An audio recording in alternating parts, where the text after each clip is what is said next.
Assalamualaikum warahmatullahi wabarakatuh. Bismillah walhamdulillah. Wassalatu wassalamu ala rasulillah sayyidina wa maulana Muhammad bin Abdullah wa ala alihi wa sahbihi wa man walah wa la hawla wa la quwata illa billah. Subhanallah walhamdulillah wa la ilaha illallah Allahu akbar wa la hawla wa la quwata illa billahil aliyyil azim adada kulli harfin kutiba aw yuktabu abadal abidin wa dahrad dahirin. Subhanaka la ilma lana illa ma 'allamtana innaka antal alimul hakim. Nawayna ta'alluma wa ta'lim wa naf'a wal intifa' wal mudzakarata wa tadhkir wal ifadata wal istifadah wal hatha ala tamassuki bi kitabillahi wa sunnati rasulih wad du'ai ilal huda wad dilala alal khair ibtigha'a wajhillahi wa mardatihi wa qurbihi wa thawabihi subhanahu wa ta'ala. Qala al-musannifu rahimahullahu wa nafa'ana bihi wa bi'ulumihi wa ulumikum wa ulumi sa'ir salihin amin fi kitabihi risalatul mudzakarah ila an qala wa fil amri bittaqwa wa fadilatihi qala Rasulullah sallallahu alaihi wasallam ittaqillaha haitsu ma kunta wa atbi'is sayyi'atal hasanata tamhuha wa khaliqin nasa bi khuluqin hasan. Wa qala Rasulullah sallallahu alaihi wasallam usikum bitaqwallah was-sam'a wat-ta'a was-sam'i wat-ta'ah wa in ta'ammara 'alaikum 'abdun habasyiyun. Al-hadits. Wa qala alaihi salatu wassalam ittaqin nara walau bi shiqqi tamrah fa illam tajid fa bi kalimatin thayyibah. Wa kana alaihi salatu wassalam yaqulu fi du'aihi Allahumma inni as'alukal huda wat tuqa wal afaf wal ghina. Wa qala alaihi salatu wassalam la fadla li abyada wa ala aswada wa la li arabiyyin ala ajamiyyin illa bitaqwallah. Antum min Adam wa Adam min turab. Wa qila ya Rasulullah man akramun nas qala atqahum. Al-hadits. Wa ruwiya annahu alaihi salatu wassalam qala la ta'kul illa ta'ama taqiyyin wa la ya'kul ta'amaka illa taqiyyun. Masih di dalam menjelaskan tentang keutamaan dan perintah bertakwa kepada Allah Subhanahu wa taala. Di pertemuan sebelumnya setelah muqaddimah dibahas selesai, disebutkan dari perintah bertakwa melalui ayat-ayat Al-Qur'an, kemudian fadilah bertakwa juga melalui ayat-ayat Al-Qur'an. Dan beliau Al-Imam Abdullah bin Alwi Al-Haddad mengatakan masih banyak keutamaan dan keistimewaannya daripada takwa dan cukup sebagai bentuk kemuliaan dan keistimewaan takwa bahwa Allah Subhanahu wa taala menyebutkan lebih daripada 90 tempat di dalam Al-Qur'an yang menggambarkan bahwa banyaknya disebut, banyaknya dicantumkan, menunjukkan hal yang luar biasa, hal yang istimewa.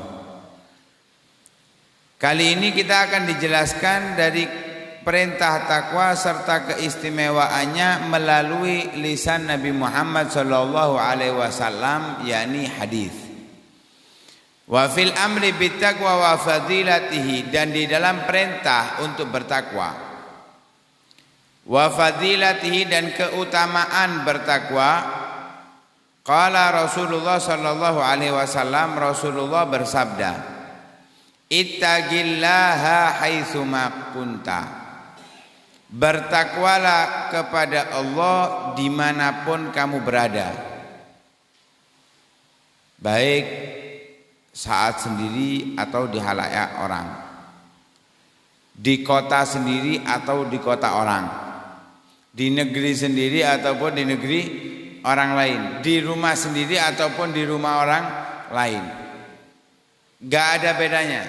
Perintah Allah, perintah Nabi Muhammad, kita hendaknya bertakwa kepada Allah. Karena tujuan dihidupkan kita di atas dunia hanya untuk Allah, bukan untuk orang lain, untuk Allah. Dan kita pun kembali kepada Allah. Karena itu kita ketika tertimpa musibah, kita dianjurkan untuk mengucapkan kalimat istirja, kalimat inna lillah wa inna ilaihi raji'un. Mungkin kita sering mengucapkannya, apalagi kalau terdengar ada yang meninggal. Itu sering kita dengarkan inna lillahi wa inna ilaihi raji'un. Namun maknanya apa? Inna lillah, sesungguhnya kita ini milik Allah. Wa inna ilaihi, dan sesungguhnya kita akan kembali kepada Allah. Wa inna ilaihi raji'un, inna raji'una ilaihi, kita semua akan kembali kepada Allah. Artinya hidupnya kita untuk Allah. Jadi kita bertakwa bukan karena orang, beribadah bukan karena pujian, tapi semuanya hanya karena Allah Subhanahu wa taala. Ittaqillaha haitsuma kunta. Wa atbi'is sayyi'atal hasanata tamhuha. Di dalam hadis ini Rasulullah juga memerintahkan kita mengikut sertakan kebaikan setelah kita melakukan kemaksiatan atau keburukan. Karena fungsi kebaikan yang kita ikut sertakan bisa menghapus keburukan.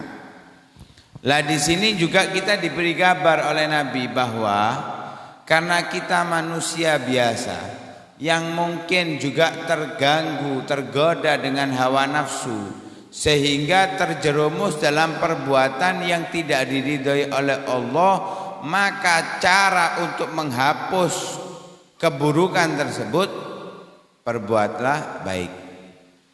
Karena itu Allah Subhanahu wa taala berfirman, innal hasanat yudhibnas sayyiat. Sesungguhnya kebaikan-kebaikan itu bisa menghapus, menghilangkan keburukan demi keburukan. Karena itu di antara bentuk rahmatnya Allah, di antara bentuk rahmatnya Allah, Allah jadikan dua malaikat yang mencatat amal kita, amal baik dan buruk kita. Mungkin kita diajarkan dari kecil disebut yang mencatat amal baik itu raqib, yang mencatat amal buruk itu adalah atid. Sebagaimana Allah Subhanahu wa taala berfirman, ma yalfidu min qaulin illa ladaihi raqibun atid. Tidak terucap suatu kata pun kecuali akan dicatat oleh raqib dan atid, apalagi perbuatan. Lah, okelah kita sebut raqib pencatat amal baik, atid pencatat amal buruk. Allah merahmati hambanya dengan menjadikan raqib, malaikat pencatat amal baik, itu ketua, pemimpin daripada malaikat atid. Yang artinya bila ada seorang hamba berbuat ibadah, maka raqib langsung mencatat. Kenapa? Dia pemimpin, langsung nyatat, oh fulan berbuat ibadah. Namun ketika ada hamba Allah Subhanahu wa taala terjerumus dalam kemaksiatan, keburukan, itu atid nunggu perintah dari raqib. Kalau disuruh nyatat baru nyatat. Lah, atid gak akan mencatat kalau gak diperintahkan. Kalaupun ingin mencatat dilarang oleh malaikat raqib agar tidak mencatat keburukan.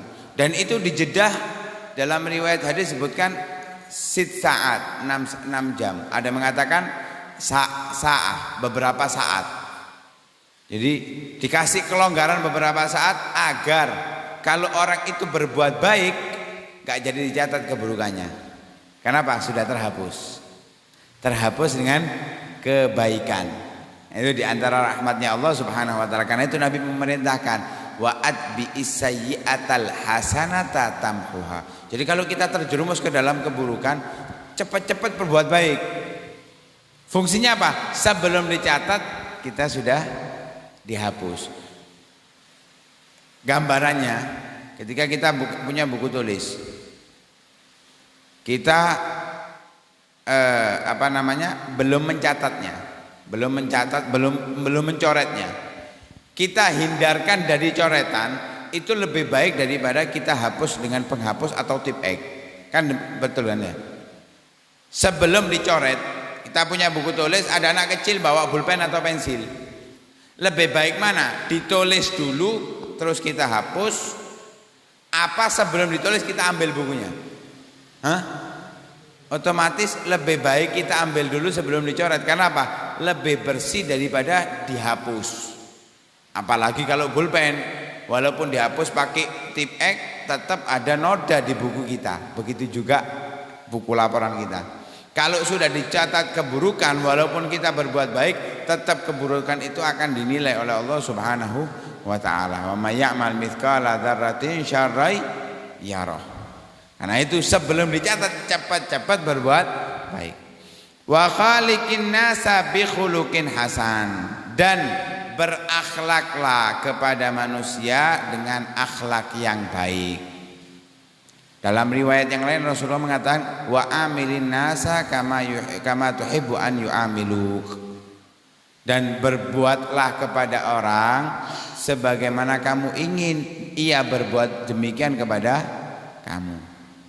Kalau kita gak kepingin dikurang ajari, jangan kurang ajar sama orang. Kalau kita gak kepingin ditipu oleh orang, jangan menipu orang. Karena itu sudah hukum, kalau kita bahasakan bahasa kita itu hukum karma. Kama tadinu tudan, sebagaimana kamu berbuat, kamu akan diperlakukan demikian. Nah, karena itu kita diperintahkan oleh Nabi wa khaliqin nasa bi khuluqin hasan, dan berakhlaklah kepada manusia dengan akhlak yang terbaik. Karena orang yang memiliki akhlak terbaik, orang yang memiliki akhlak yang terbaik itu sangat istimewa. Karena apa? Bisa mendapatkan keistimewaan, keutamaan yang dimiliki oleh orang-orang yang ahli puasa dan orang-orang yang ahli qiyamul lail. Orang-orang yang ahli puasa enggak seperti kita, puasanya Ramadan. Ada yang ditambahi, alhamdulillah, tambahi apa? Puasa tahunan, Arafah, Asyura, kemudian puasa Rajab dan semisalnya, puasa nisfu Sya'ban. Hari-hari mulia aja puasanya. Tapi ya wis alhamdulillah tambah. Ada yang Masya Allah setiap bulan puasa Ayyamul Bid 13, 14, 15 bulan Hijriah. Ada yang luar biasa tambah Ayyam Musud akhir bulan 27, 28, 29 atau 28, 29, 30. Ada yang lebih hebat lagi, setiap seminggu sekali puasa, yaitu puasa Senin ke Kamis. Itu sudah bagus, tingkatan bagus. Itu orang dikatakan sudah masuk di dalam ahli puasa. Ada yang lebih istimewa lagi, sehari puasa, sehari berbuka. Sehari puasa, sehari buka, yang dinamakan dengan puasa Daud. Nah ini orang ahli puasa, itu keistimewaannya sangat luar biasa, sangat besar. Di antaranya karena orang puasa itu nisfu sabar, separuhnya sabar. Orang yang berpuasa separuhnya sabar. Lah sabar itu nisful iman, separuhnya iman. Orang yang bersabar, Allah Subhanahu wa taala berfirman dalam ayat Al-Qur'an, "Innama yuwaffas sabiruna ajrahum bighairi hisab." Orang yang bersabar itu dipenuhi pahala untuk mereka yang puasa tanpa ada hitungannya. Jadi malaikat nggak tahu berapa pahala bagi orang-orang yang berpuasa, malaikat tidak ada yang mengetahuinya. Karena tanpa ada hitungan. Nah, kalau nggak ada hitungan itu berarti besar. Ya, kalau nggak ada hitungan berarti besar. Itu pahala yang berpuasa. Orang yang qiyamul lail, saking besarnya keutamaannya qiyamul lail, Nabi itu mengatakan sholli billail walau raq'ah. Salatlah di malam hari walaupun hanya 1 rakaat aja. Walaupun 1 rakaat, salatlah di waktu malam. Itu menunjukkan bahwa pahalanya qiyamul lail sangat luar biasa. Lah, itu bukan potongan kita orang ahli qiyamul lail. Bandino bengi tangi ibadah, murni untuk ibadah, jarang. Ana sing seneng bal-balan, polake ana bal-balan apik, yo. Atau ada pekerjaan. Bukan murni bangunnya untuk ibadah kepada Allah Subhanahu wa taala. Lah berat. Qiyamul lail berat, puasa berat. Dua-duanya ini memiliki keistimewaannya. Bisa kita dapatkan keistimewaan dua ini dengan kita berakhlak yang baik. Bagaimana akhlak yang baik itu? Sesuai apa yang diajarkan Rasulullah Shallallahu Alaihi Wasallam. Gak semua santun itu akhlak yang baik. Gak semua tegas keras itu juga akhlak yang buruk. Terkadang keras tegas itu adalah akhlak yang baik, santun justru adalah akhlak yang buruk. Loh kok bisa iya? Santun kepada orang kafir, kejam kepada orang Islam, itu akhlak yang buruk. Gitu. Rasulullah menggambarkan, Allah menggambarkan para sahabat Nabi, asyidda'u 'alal kufari ruhama'u bainahum. Kalau sama orang-orang kafir tegas, sama orang-orang muslim, orang-orang yang beriman rahmat. Lah itulah. Tapi bukan semua orang yang beriman diperlakukan dengan sama, enggak. Ada yang diperlakukan dengan tegas, seperti Nabi ketika menghukum para sahabatnya yang menghindari peperangan. Yang menghindari peperangan beberapa hari tidak disapa oleh Nabi. Oh, mereka ketakutan. Lu itu kok seperti, ya itulah akhlak yang baik. Jadi lihat bagaimana Rasulullah bersikap menghadapi orang, perlakukan orang lain seperti itu.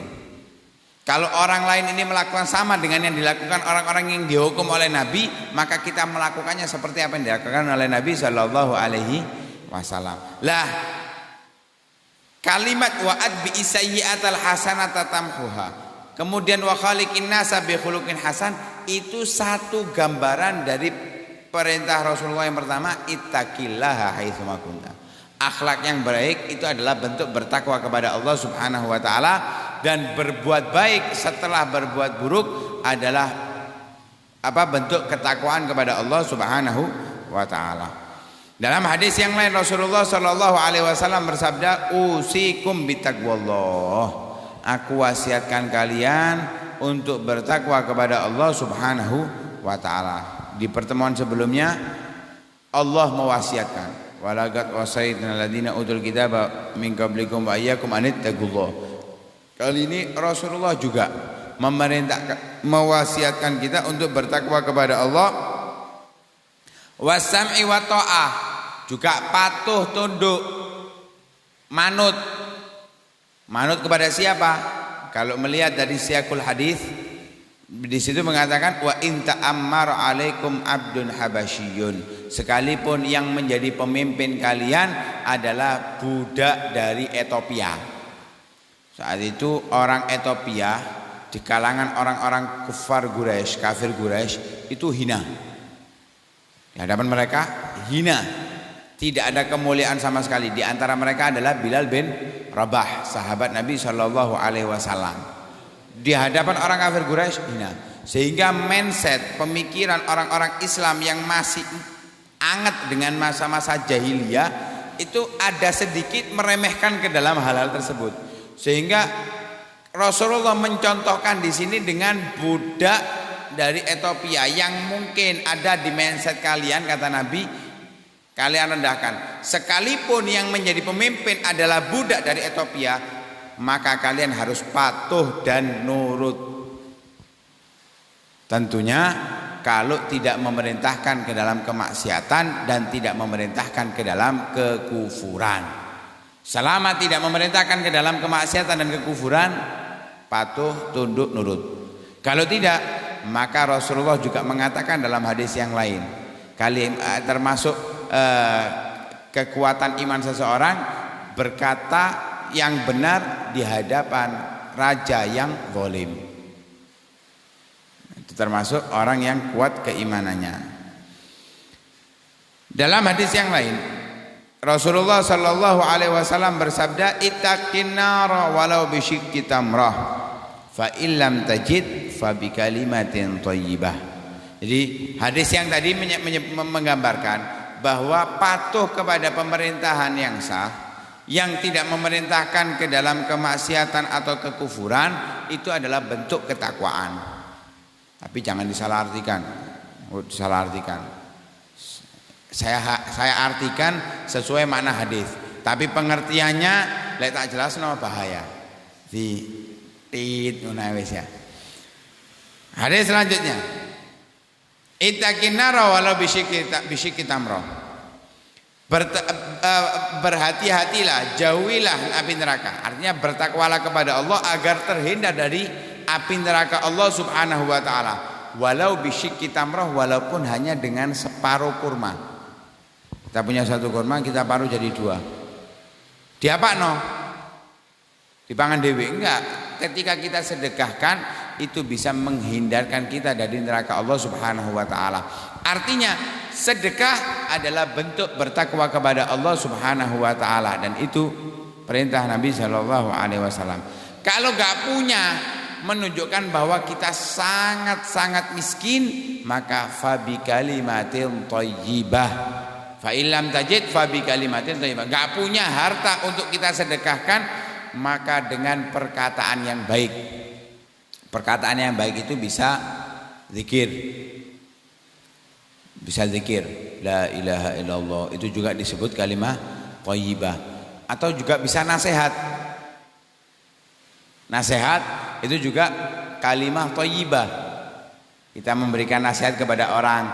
Karena nasihat itu enggak harus ustadz kepada murid, orang tua kepada anak. Siapapun boleh menasihati dan siapapun semestinya menerima nasihat. Jangan nasihat itu harus dari atas ke bawah, orang tua ke anak, guru ke murid. Tapi kalau dibahasi nasihat oleh yang lebih muda, merasa arek kapan cilik ae metu wek. Lo jangan. Siapapun yang memberikan nasihat kepada kita, terima. Siapapun yang memberikan nasihat kepada kita, terima. Kita ini masih banyak dosa, masih banyak maksiat. Sayyidina Ali bin Abi Thalib, beliau mengatakan, atau Sayyidina Umar bin Khattab, beliau mengatakan, undur maqal wala tandur man qal. Perhatikan apa yang diucapkan. Selama itu nasihat, perhatikan apa yang diucapkan. Jangan dipandang siapa yang memberikan ucapan tersebut. Bahkan diceritakan kalau nggak salah antara Sayyidina Umar atau Sayyidina Ali, yang memberikan nasihat saat itu mabuk. Bayangkan posisi mabuk ngei nasihat.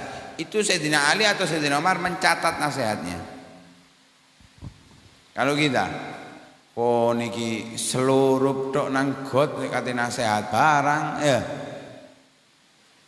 Imam Abu Hanifah, kita kenal orang yang setiap malamnya full ibadah kepada Allah Subhanahu wa taala, keilmuannya yang sangat tinggi, tawaduknya yang sangat luar biasa.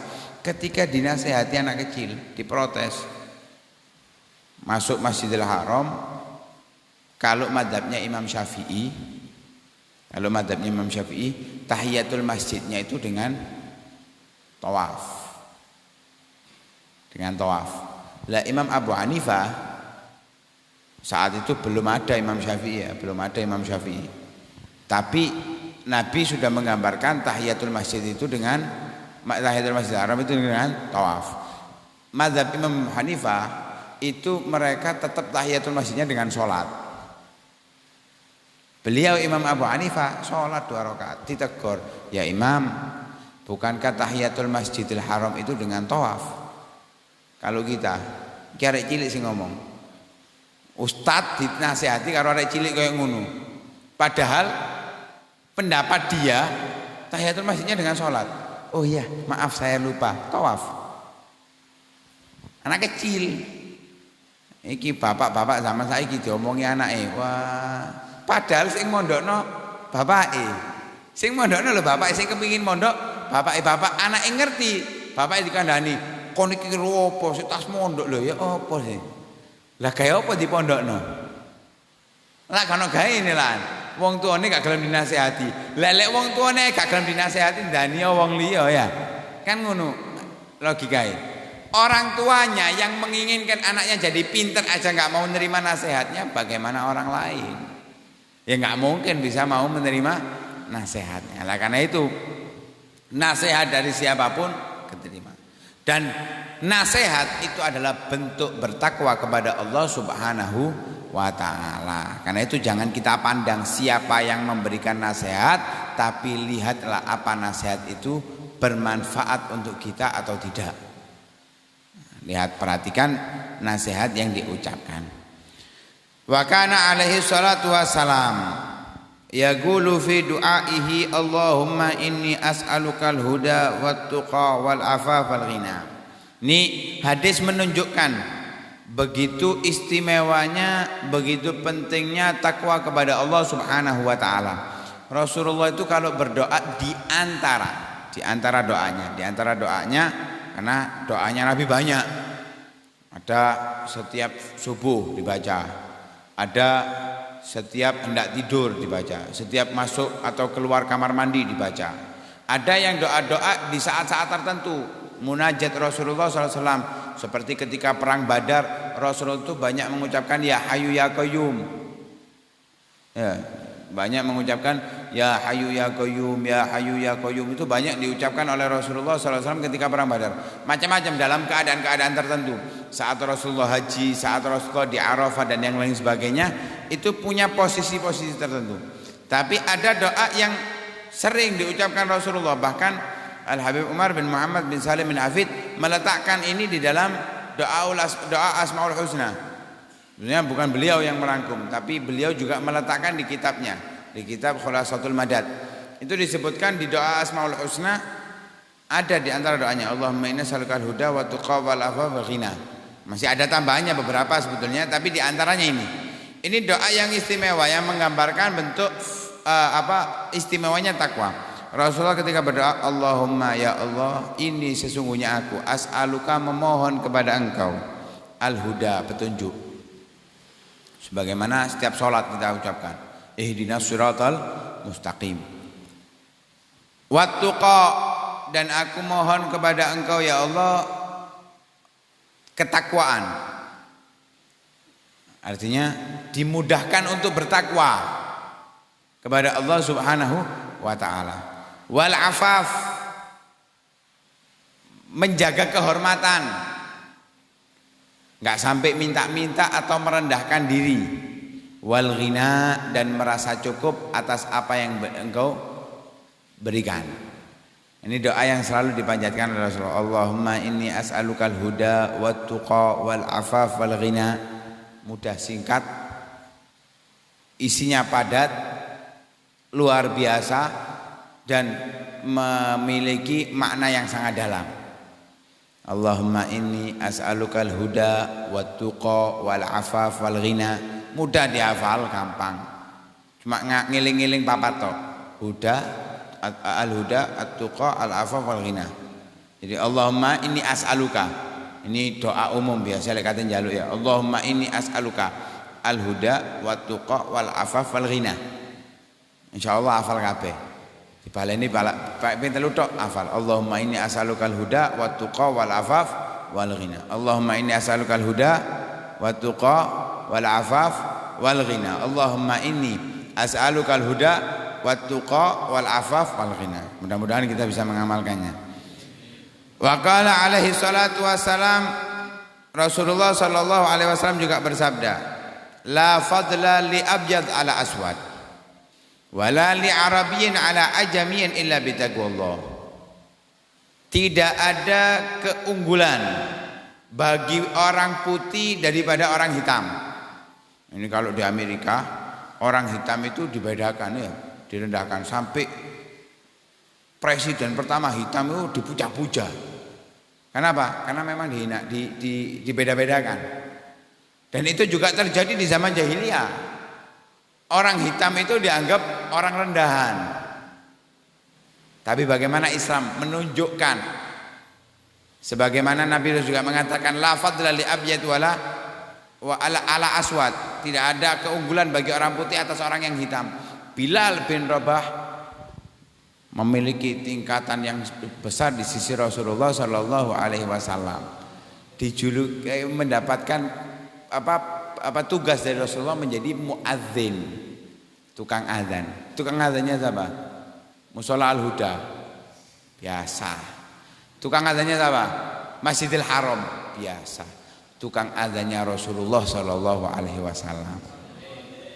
Bahkan sudah ada jaminan bagi Bilal bin Rabah, orang hitam dari Ethiopia, masuk surganya Allah Subhanahu wa taala. Dalam satu riwayat Rasulullah itu pernah ketika Isra Mi'raj mendengarkan suara bakia, ya bakia kalau bahasa kita itu bakia, ya sandal lah sebenarnya. Sandalnya Bilal bin Rabah. Jadi mendengarkan suara sandalnya Bilal bin Rabah. Dilihat beneran Bilal bin Rabah.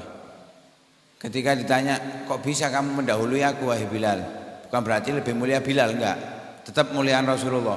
Kok bisa kamu mendahului aku? Maksudnya kok gorong tak warai kon mlebu surga kok wis mlebu surga disian.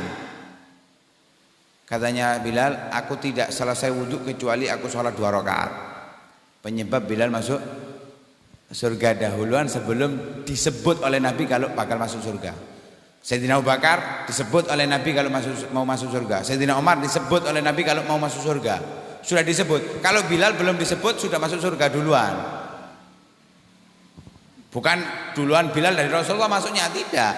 Sebelum Rasulullah menyebut kalau Bilal masuk surga, Bilal sudah ada di surganya Allah Subhanahu wa taala. Ini belum wafat loh, Bilal masih di dunia. Masih hidup bersama Nabi sallallahu alaihi wasallam. Keistimewaannya Bilal. Enggak dibeda-bedakan oleh Rasulullah hitam atau putih. Mengajarkan kepada orang-orang la fadla li abyad ala aswad. Enggak ada kemuliaan sama sekali karena kulit hitam atau putihnya, enggak ada. Oh putih itu lebih baik daripada hitam, enggak. Makanya lek ndolek bojo gak usah bingung putih ireng ya. Oh, masih ireng enggak apa-apa. Masih ireng enggak apa-apa, enggak masalah. Yang penting adalah takwa. Yang penting adalah takwa. Iya sing wis mari rabi putih ngomong iya wis gak penting kon masih ireng gak apa-apa sing wis rabi. Coba durung rabi. Lek aku gak milih warna kulit. Alhamdulillah saya gak milih warna kulit. Gak apa-apa ireng. Nanti digokno maneh ireng gak apa-apa aku, gak nolak. Wala li arabiyyin ala ajami, juga enggak menunjukkan keunggulan orang Arab dengan orang Ajam. Ajam itu selain Arab. Ajam selain Arab. Ini bukan Arab yang dimaksud dalam konteks ini semua Arab, enggak. Orang yang terlahir dari negeri Arab tidak memiliki keunggulan dari orang yang terlahir dari negeri selain Arab. Artinya Indonesia sampai Arab itu padha ae. Tapi kalau kita bahas nasab beda lagi. Karena orang yang memiliki nasab itu memiliki keunggulan beda lagi. Memiliki keunggulan beda lagi. Orang Arab yang terlahir di negeri Arab atau di negeri Ajam sama saja. Enggak ada bedanya. Yang membuat keunggulan dari mereka adalah taqwallah. Karena Bilal memiliki takwa walaupun hitam dimuliakan oleh Allah Subhanahu wa taala. Begitu juga walaupun bukan orang yang terlahir di negeri Arab, walaupun di negeri Ajam, Imam Ghazali terlahir dari negeri Ajam, Imam Bukhari terlahir dari negeri Ajam, tapi mereka menduduki kedudukan yang istimewa di sisi Allah Subhanahu wa taala. Karena itu tidak ada keunggulan dari yang terlahir dari negeri Arab ataupun terlahir dari selain negeri Arab, kecuali dengan ketakwaan kepada Allah Subhanahu wa taala. Antum min Adam wa Adam min turab. Semua yang dari negeri Arab atau bukan dari negeri Arab, yang hitam putih, semuanya adalah keturunan Nabi Adam. Dan Nabi Adam terbentuk dari tanah. Semuanya yang hitam dan putih terbentuk dari sama-sama dari terbentuk yang dari yang hina. Enggak ada bedanya. Karena itu yang membuat mulia adalah takwa kepada Allah Subhanahu wa taala. Karena itu Rasulullah pernah ditanya, "Man akramun nas?" Siapa orang yang termulia? Rasulullah menjawab, "Atqahum."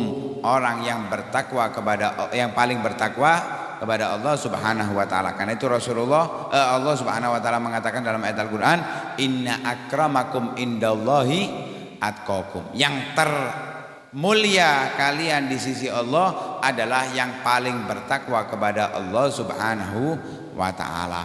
Rasulullah menegaskan bahwa yang paling bertakwa dari hambanya Allah adalah Rasulullah Shallallahu Alaihi Wasallam.